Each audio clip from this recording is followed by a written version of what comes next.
Some men apologize for showing strength. Others apologize just for having a spine. You ever notice that? You set a boundary, speak your mind, take up space, and suddenly you're saying sorry for simply existing like a man who's awake. But here's the truth nobody teaches. The more you apologize for who you are, the more invisible you become. And slowly, almost quietly, your standards shrink to fit other people's comfort zones. This video isn't about becoming rude. It's about remembering who you are before the world taught you to flinch. Because a man who keeps apologizing for his strength will eventually start apologizing for his worth. We're done with that. You're done with that. If even one of these hits you in the gut, don't brush it off. That's not discomfort. It's the sound of your self-respect knocking. If this video resonates with you, I invite you to like, subscribe for more unapologetic clarity, and drop a comment. I owe no apology for who I am. Let's get to it. 1. Stop apologizing for saying no. There comes a moment in every man's life where he has to decide, will he live as a wall or a door? Because when you keep apologizing for saying no, what you're really doing is becoming a revolving door, one that never locks, one that anyone can walk through. And when everyone walks through, don't act surprised when you end up empty. The tragedy? Most men don't realize it until it's too late, until the wife takes him for granted, until the friends pile on one-sided favors, until his boss keeps moving the goalposts and smiling while doing it. And there he is, tired, resentful, but still saying, sure, followed by a weak smile, and sometimes worse, a whispered apology. This isn't humility. This is self-betrayal with manners. I knew a man once, Tom, reliable to a fault. The kind of guy who never said no, even when it burned him. Birthday parties he didn't want to go to, projects dumped on him last minute, family obligations that drained the life out of him. And when he finally collapsed under the weight of it all, do you know what he said? But by then, his peace, his health, and his identity had already been leased out to people who never planned to give it back. Saying no is not aggression. It's not rejection.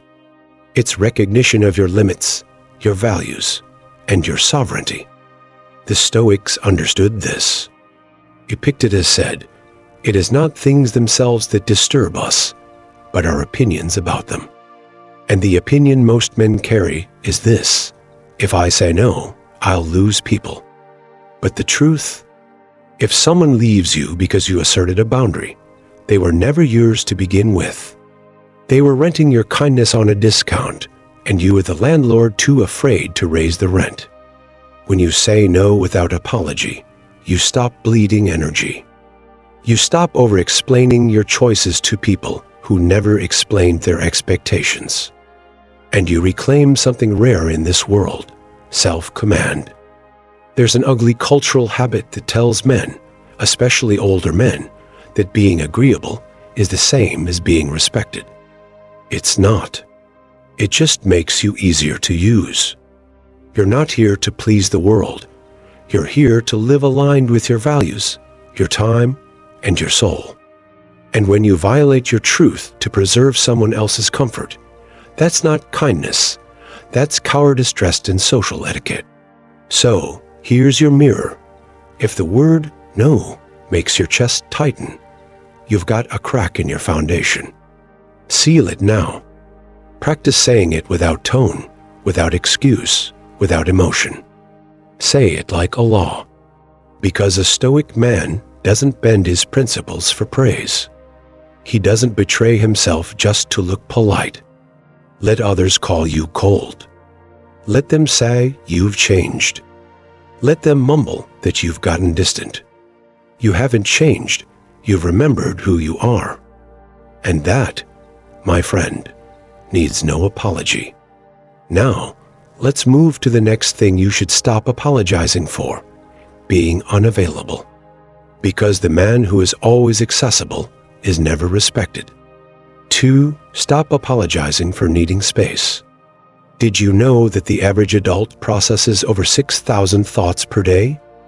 Now imagine trying to sort through all of that noise while someone's pulling at your time, your attention, and your energy. Most men don't break because of war. They break because of interruption, constant, subtle interruption.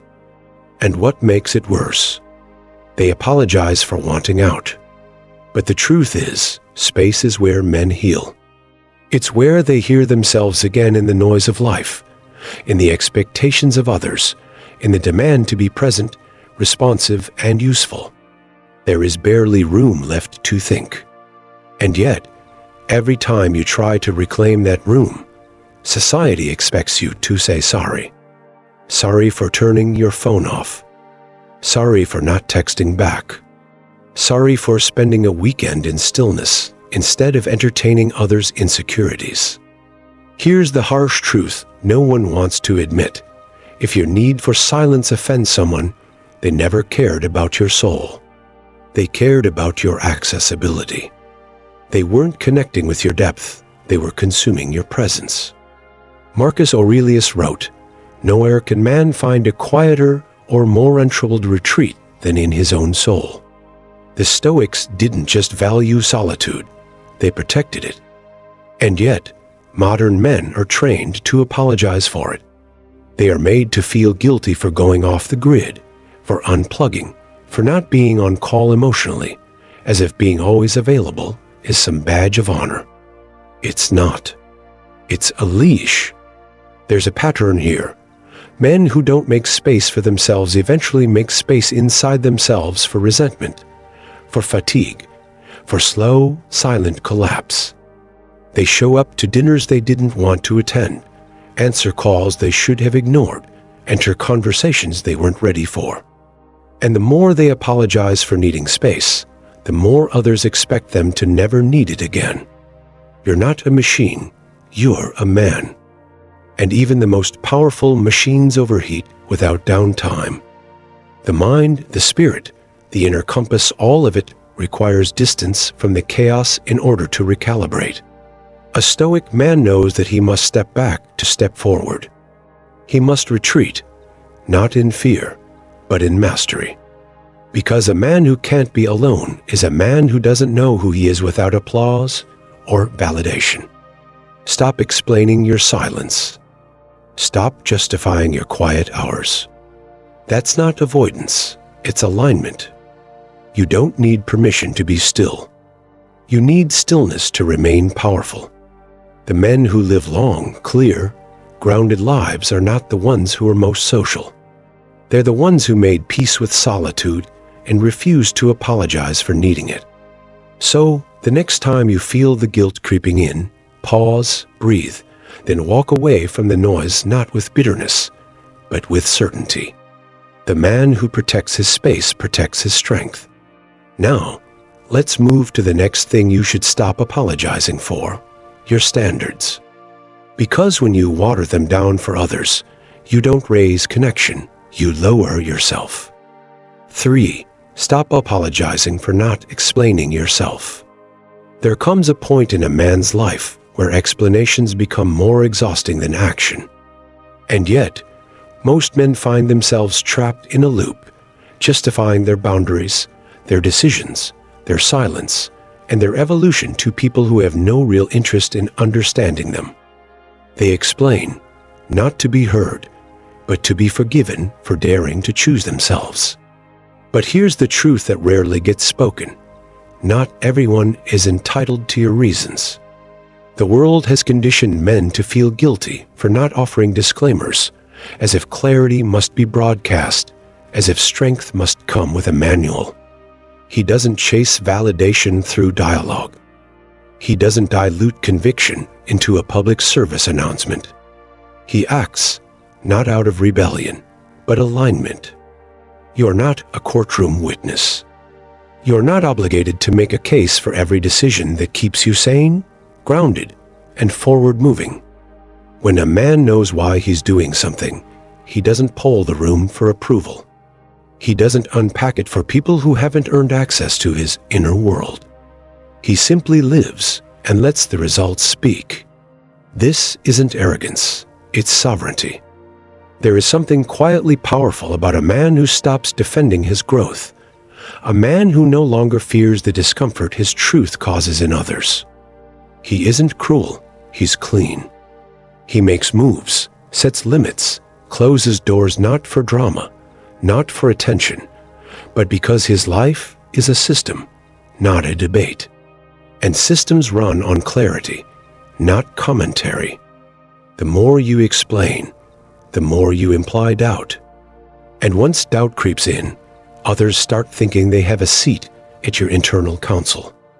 But your soul isn't a democracy, it's a temple, and not everyone is fit to enter. Marcus Aurelius ruled during war, plague, betrayal, and never once wrote his meditations for public understanding. They were reminders to himself, not excuses for anyone else. That's what Stoicism teaches. Hold your truth like a blade sharp, silent and unshakable. In the eyes of the weak, a man who doesn't explain himself looks cold. In the eyes of the wise, he looks like a mountain still, certain beyond reach. Because when you stop explaining, you stop shrinking. You stop shaping your words to fit someone else's comfort zone, and instead, you let your life reveal what your mouth doesn't need to. People will misunderstand you. Let them. They'll question your choices. Let them. They'll talk behind your back. Let them. You don't owe them a syllabus. And here's the shift. When you no longer explain, you begin to command not by force, but by frequency. A man in alignment walks differently. He speaks less, he reveals less, but his presence says everything. And people begin to listen not because he shouts, but because they sense that nothing about him is up for negotiation. So, if you've been explaining your boundaries, your path, your growth stop, you're not confusing, they're just not calibrated for clarity. Stand in what you know. Be willing to walk alone if that's what it takes to honor it. Because the man who trusts his direction doesn't stop to explain the compass.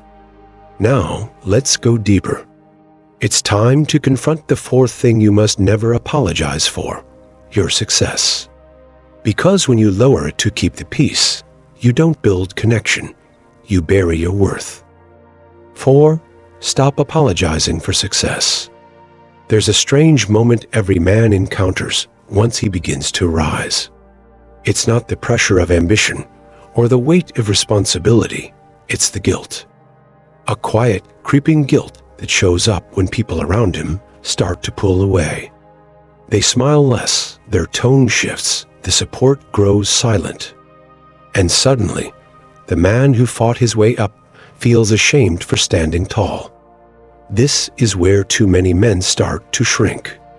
They minimize their victories, downplay their discipline, laugh off the results of 1,000 silent sacrifices. And worst of all, they apologize not in words always, but in energy. They dim themselves just enough to be tolerated again. But here's the hard truth. You owe no one comfort at the cost of your calling. Years ago, I watched a friend build his business from a broken laptop and a room he rented behind a garage. For 5 years, he worked in silence, no weekends, no vacations, no parties, just vision and grit. Then one day, he made it. Got the house, built the team, paid off the debt. But when he tried to share the good news with people who once called him brother, they changed. Some rolled their eyes, others offered half-hearted congratulations. One said, "Don't forget where you came from." That phrase stuck with him not as a reminder to stay grounded, but as a subtle dig, as if success had corrupted him, as if being proud of what he built meant he thought he was better.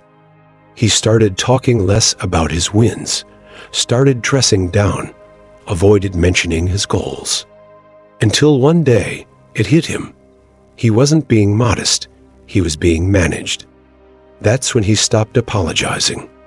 Stoic philosophy teaches us that success should not require permission. Marcus Aurelius never apologized for being emperor. He simply carried the responsibility with humility and presence. Seneca didn't beg approval for his wealth. He examined its meaning, then used it wisely. And Epictetus, born a slave, didn't resent those who had more. He used his limitations as fuel, not excuses. A Stoic man knows that true success is never just about outcome, it's about alignment. It's the evidence of internal mastery. So, when a man starts to rise and others start to recoil, it's not a signal to dim. It's confirmation that the gap between effort and envy has finally become visible. And that gap, it's not your problem to close. Apologizing for your growth won't help the insecure rise. It will only give them permission to resent you louder. Real men are inspired by excellence. Fake ones are threatened by it. You don't lower your voice so others can pretend they're equal. You speak with clarity and let the echoes sort themselves out. So, if you've ever caught yourself making excuses for your results, holding back your ambition to make someone else feel comfortable, stop. That's not kindness. That's self-betrayal dressed up as humility. Let them feel uncomfortable. Let them feel exposed. That's their signal to rise or retreat. Because a man who apologizes for success doesn't look noble. He looks confused. Now, let's move into the fifth thing you must stop apologizing for, and it's deeply misunderstood: your boundaries. Because the moment you ask permission to draw a line, you've already erased it. 5. Stop apologizing for outgrowing people. Psychologists have confirmed something Stoics have known for centuries. Most people outgrow at least half their social circle every 7 years, not because of conflict, but because of change. Growth, by its very nature, creates distance. And yet, when that distance starts to form, most men feel guilty, not for doing something wrong, but for becoming something more. You outgrow people not out of arrogance, but out of alignment. The man you used to be had different values, different wounds, different habits. He needed certain people to survive his environment. But when you evolve, you no longer need the same relationships that once anchored your identity. And if you try to stay out of loyalty, guilt, or fear, you don't grow, you rot. The most dangerous kind of betrayal isn't when others walk away from you. It's when you walk away from yourself to stay close to those who no longer recognize who you are. Stoicism is clear on this. Epictetus warned, the key is to keep company only with people who uplift you, whose presence calls forth your best. There's no virtue in clinging to familiarity that now breeds spiritual suffocation. Holding on to people who are only loyal to your former self is not loyalty, it's denial. What makes this harder is how subtle it feels. You find yourself censoring your growth. You avoid discussing your goals. You hear phrases like, "You've changed," spoken not with admiration, but accusation. And instead of owning your evolution, you flinch. You backpedal. You feel the urge to apologize. Don't. The truth is, your transformation isn't a betrayal. It's evidence that the inner work is taking root, that the man you are no longer fits in the places you used to bend for. That's not ego, it's clarity. The man on the Stoic path does not apologize for momentum. He moves forward with reverence for what was, but zero guilt for what must be left behind. Seneca wrote, "He who is brave is free." And sometimes bravery isn't in battle, it's in silence. It's in walking away from a connection that no longer reflects your principles.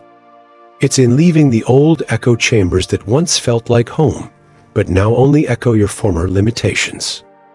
You are allowed to change. You are allowed to demand more from your environment. You are allowed to let go of relationships that whisper shame when you speak of growth. And no, you don't need to host a debate about it. You don't need to justify your expansion. You simply need to move, like water, away from containers that can no longer hold you. So, the next time someone makes you feel guilty for evolving, remember this. If they were truly for your rise, they wouldn't mourn the old you, they'd stand in awe of the new one. And if they can't, they were never part of your future, only a chapter in your past. Next, let's explore the final thing you must stop apologizing for: your intensity. Because a world addicted to comfort will always try to soften men who refuse to live small. 6. Stop apologizing for taking the lead. There's a reason most men never step into leadership. It demands exposure. The moment you take the lead, you stop blending in. You stop hiding behind groupthink. You make decisions, take risks, and shoulder consequences. And in a world where comfort is worshipped and responsibility is dodged, that makes people uneasy. But their unease is not your burden. When you lead, you will be misunderstood. Weak men will call you controlling. Insecure people will call you arrogant. Passive observers will call you too much. But here's what they won't say. He waited. He begged for consensus. He dimmed himself for our comfort. Because a stoic man does none of that. A real man doesn't lead to dominate. He leads to protect clarity, to move forward when others stall, to stay calm when others panic. Marcus Aurelius wrote, "Waste no more time arguing what a good man should be. Be one." And being one means stepping forward without flinching, without apologizing, and without looking back for approval. The disease of modern masculinity is chronic hesitation, men asking permission to lead their own lives, apologizing for having vision, diluting their instinct because someone in the room looks uncomfortable. But Stoicism was never a philosophy of politeness. It was a philosophy of power under discipline. Seneca warned, "It is not that we have a short time to live, but that we waste much of it." And nothing is wasted faster than time spent waiting for people to be okay with your strength, especially when that strength is quiet, principled, and firm. You don't need a badge to lead. You don't need a title. You need clarity, you need conviction, and you need the willingness to stand alone in the fire when no one else wants to move. That's leadership. And if you feel guilty for having it, you're still letting others narrate your worth. Leadership is not about being liked. It's about moving with integrity, even if the room doesn't clap, especially when the room doesn't clap. Epictetus wrote, "Seek not that events should happen as you will, but rather will that they should happen as they do, and you shall have peace." That means a Stoic doesn't ask the crowd to understand his vision. He aligns with reality, he acts with discipline, and he bears the weight of direction without apology. There will always be voices telling you to slow down, to soften, to shrink, not because you're wrong, but because your momentum reminds them of their own stagnation. Let them sit. Let them gossip. You move.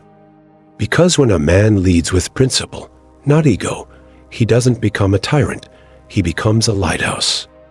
And if your light offends those still lost at sea, let them drown in comfort. Conclusion. Let's call it what it is. Every unnecessary apology is a slow erosion of your spine.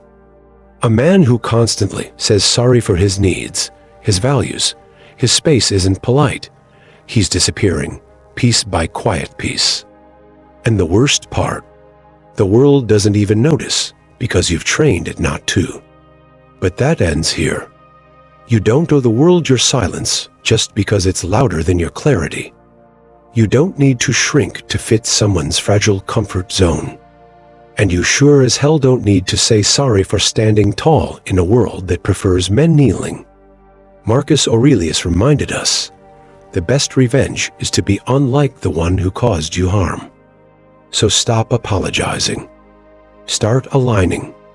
If this message cut deep, good, that means it hit something real. Like the video, subscribe to the channel, and comment below, I walk forward without apology.